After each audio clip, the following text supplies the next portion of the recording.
So బేసిక్గా appeals అంటే చాలా మందికి తెలియదు కదా మేడం. అసలు అపీల్స్ అంటే ఏంటి మేడం?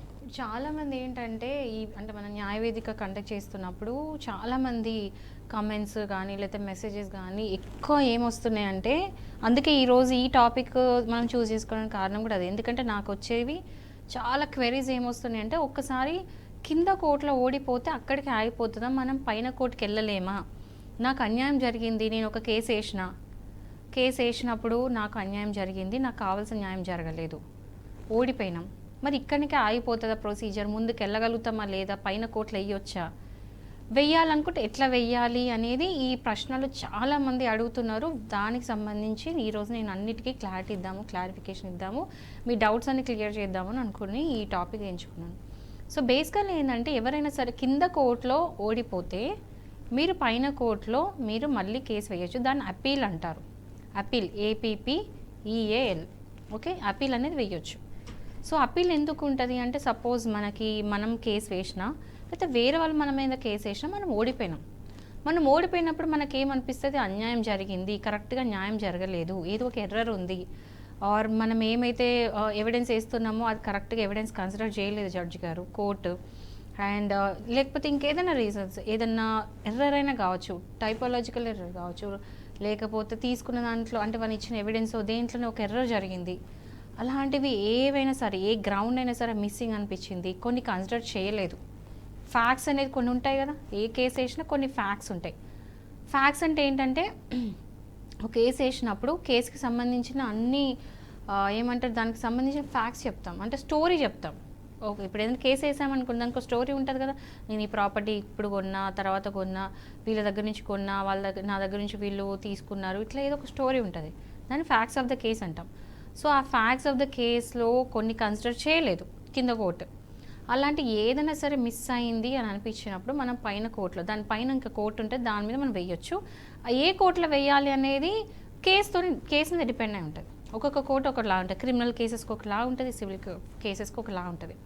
సో మీకు దానికి సంబంధించిన నాలెడ్జ్ ఏంటంటే, మీరు ఒక అడ్వకేట్ని కలిస్తే అడ్వకేట్ చెప్తారు ఏ కోర్టుకి వెళ్ళొచ్చు అని మళ్ళీ చెప్తారు. సో మీరు గుర్తుపెట్టుకోవాల్సిన విషయం ఏంటంటే, అపీల్ అనేది క్రిమినల్ కేసెస్లో కూడా వేయచ్చు, not only civil cases. Civil cases అంటే ఏంటి, ప్రాపర్టీకో ల్యాండ్కో సంబంధించిన అన్నీ కూడా సివిల్ కేసెస్. ఆ సివిల్ కేసెస్తో పాటు మీరు క్రిమినల్ కేసెస్లో కూడా అపీల్స్కి వెళ్ళొచ్చు. మీకు అన్యాయం జరిగింది, మీకు ఏదో మీ మీద ఒక జడ్జిమెంట్ వచ్చింది, మీకు ఇన్నేళ్ళు 5 ఏళ్ళు 7 ఏళ్ళు ఇట్లాంటిది శిక్ష పడింది, అది కూడా మీరు ఛాలెంజ్ చేసుకుంటే మీరు అప్పీల్కి వెళ్ళొచ్చు. దానికి లిమిటేషన్స్ ఉన్నాయి, అంటే ఒక రిస్ట్రిక్షన్స్ అనేది ఉన్నది. సో మీరు సివిల్ కేసెస్లో కానీ క్రిమినల్ కేసెస్లో కానీ మీరు అప్పీల్ అనేది వేయొచ్చు. సో ఇక్కడ మనం చూడాల్సింది ఏంటంటే, ఏ సందర్భంలో వేయొచ్చు, ఎట్లాంటి సందర్భంలో ఏంటంటే, ఒక ఎర్రర్ జరిగింది, మీకు అన్యాయం జరిగింది అన్నప్పుడు మీరు అప్పీల్ వేయొచ్చు. సో ఇలాంటివి చేయొచ్చు. అండ్ మనము ఒక అప్పీల్ వేసేటప్పుడు ఏమేమి చేయాలి అనేది క్వశ్చన్, చాలామంది ఇదే అడుగుతున్నారు, ఏది కన్సిడర్ చేయాలి అంటే, ఒక అప్పీల్కి అంటే ఎలాంటి జాగ్రత్తలు తీసుకోవాలి. మెయిన్ మీరు చూడాల్సింది ఏంటంటే, ఫస్ట్ ఆల్రెడీ లోవర్ కోర్టులో మీరు ఓడిపోయినారు కేసు, ఓకే, లోవర్ కోర్టులో మీ కేసు పోయింది. సో ఈసారన్నా మీరు పైన కోర్టులో వేసుకునేటప్పుడు ఒక మంచి అడ్వకేట్ని చూస్ చేసుకోండి. మంచి అడ్వకేట్ని అంటే ఎక్స్పీరియన్స్ ఉన్న వాళ్ళకి, నాలెడ్జ్ ఉన్న వాళ్ళకి, మంచి కమ్యూనికేషన్ స్కిల్స్ అంటే మంచిగా మాట్లాడడం రావడం, అంటే వాళ్ళు చెప్పేది జడ్జికి అర్థమయ్యే విధంగా మాట్లాడే వాళ్ళు ఉంటారు. అలాంటి అడ్వకేట్, మీరు ఇప్పుడు అడ్వకేట్ని కలిస్తే మీరు ఏం చూడాలంటే, వీళ్ళు ప్రాపర్గా మాట్లాడగలుగుతున్నారా లేదా, మనం చెప్పింది వాళ్ళు అర్థం చేసుకుంటున్నారా లేదా, అర్థం చేసుకుంది కరెక్ట్గా మళ్ళీ వాళ్ళు చెప్పగలుగుతున్నారా లేదా, ఇది మనం చూడాల్సిన క్వాలిటీ ఒక అడ్వకేట్లో. సో అలాంటి ఎక్స్పీరియన్స్ అడ్వకేట్ని సెలెక్ట్ చేసుకోండి, ఫస్ట్ థింగ్. సెకండ్, మనం ఓడిపోయినప్పుడు ఏ గ్రౌండ్స్ మీద ఓడిపోయినాం, ఎలాంటి గ్రౌండ్స్ మీద ఓడిపోయినాం, ఆ గ్రౌండ్స్ని ఎట్లా ఛాలెంజ్ చేయొచ్చు పైన కోర్టులు అనేది చూసుకోండి. అది మొత్తం కంప్లీట్ అడ్వకేట్ డ్యూటీ కాదు. మీ కేసు గురించి మీకే బాగా తెలుసు, మీ కేసు వేసినప్పుడు ఆ ఫ్యాక్ట్స్ ఆఫ్ ద కేసు మీకే ఎక్కువ తెలుస్తుంది, లాయర్ కంటే ఎక్కువ మీకే తెలుస్తుంది. అండ్ ఏ విషయంలో ఓడిపోయినాం అనేది కూడా మీకే తెలుస్తుంది. కొన్ని అంటే లీగల్గా వదిలేస్తే పాయింట్స్ మెయిన్గా అయితే మీకు అర్థమవుతుంది.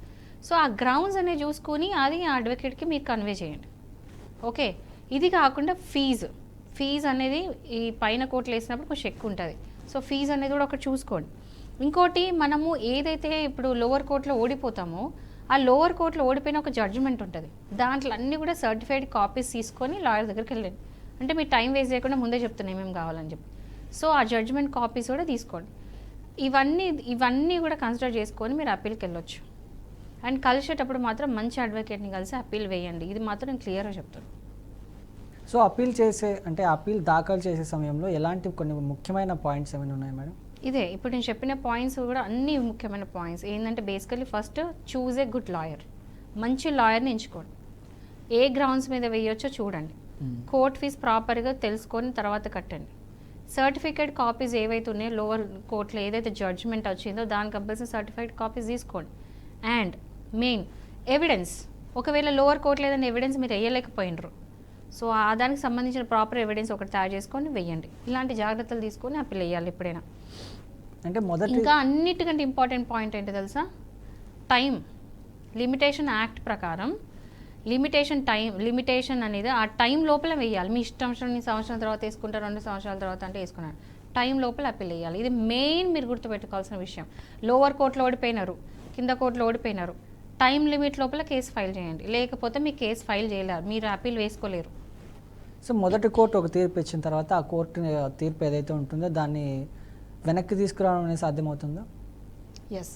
ఇప్పుడు యూజువల్గా మనం లోవర్ కోర్టులో ఓడిపోతే మనం హయ్యర్ కోర్టుకి వెళ్ళినాము అంటే దేర్ ఆర్ ఛాన్సెస్. ఎట్లా అంటే మనము కంప్లీట్గా రివర్స్ కావచ్చు. అంటే మనం ఏదైతే కింద కోర్టులో ఆర్డర్స్ వచ్చినాయో దాన్ని కంప్లీట్ రివర్స్ రావచ్చు. లేకపోతే కొంచెం కరెక్ట్ చేస్తూ మాడిఫై చేస్తూ అంటే దాన్ని కొంచెం ఆల్టర్ చేసి కొంచెం దాంట్లో ఉన్న అంటే ఏమంటారు ఆర్డర్ కొంచెం మాడిఫై చేస్తూ ఇవ్వచ్చు. ఇది 2 కాకుండా మళ్ళీ రిటర్న్ లోవర్ కోర్టు కూడా పంపించవచ్చు, హయ్యర్ కోర్టు. అంటే మళ్ళీ ఇది నేను చేయలేను, లోవర్ కోర్టుకి మళ్ళీ పంపిస్తాను, లోవర్ కోర్టు తప్పైంది అని చెప్పి తిరిగి లోవర్ కోర్టు కూడా రిమాండ్ చేయొచ్చు. సో ఈ 3 జరగచ్చు. ఈ మూడిట్లో ఏదైనా జరగచ్చు. సో డిస్ట్రిక్ట్ కోర్టు నుంచి హైకోర్టుకి, హైకోర్టు నుంచి సుప్రీంకోర్టుకి ఎలా అప్పీల్ చేయొచ్చు? దీని ప్రాసెస్ ఎలా ఉంటుంది మేడం? నేనేం చెప్తున్నానంటే దానికి హైరార్కీ అంటారు. అంటే దీనికి ఏ కోర్టు నుంచి ఇట్లా స్టెప్ బై వెళ్ళొచ్చు అనేది చెప్తారు. అది మీరు అడ్వకేట్ని కలిస్తే మీరు చెప్తారు. అది మీరు గుర్తుపెట్టుకోలేరు, అది అడ్వకేట్ పని బేసికల్. సో మీరు కనుక కింద కోర్టులో ఓడిపోతే దానిపైన ఏ కోర్టు ఉందో ఆ కోర్టులో మాత్రం వేయాల్సి ఉంటుంది. ఇప్పుడు డిస్ట్రిక్ట్ కోర్టు నుంచి హైకోర్టుకి వచ్చినాం అనుకోండి, ఇప్పుడు ఏదైనా సరే మేము ఛాలెంజ్ డిస్ట్రిక్ట్ కోర్టు తర్వాత ఏంటి హైకోర్టులో మనం ఛాలెంజ్ చేస్తాం. హైకోర్టులో కూడా మీకు న్యాయం జరగలేదంటే then Supreme Court. And Supreme Court apex court. Supreme Court తర్వాత ఇంకా మీకు ఎక్కడికి వెళ్ళడానికి లేదు. సుప్రీంకోర్టు ది ఎండ్, అక్కడికే అది హయ్యెస్ట్ కోర్టు. మన ఇండియాలో హైకోర్టు తర్వాత నెక్స్ట్ ఉన్నది సుప్రీంకోర్టు, అది హయ్యెస్ట్ కోర్టు. దాని తర్వాత మీకు అపీల్స్ ఉండవు.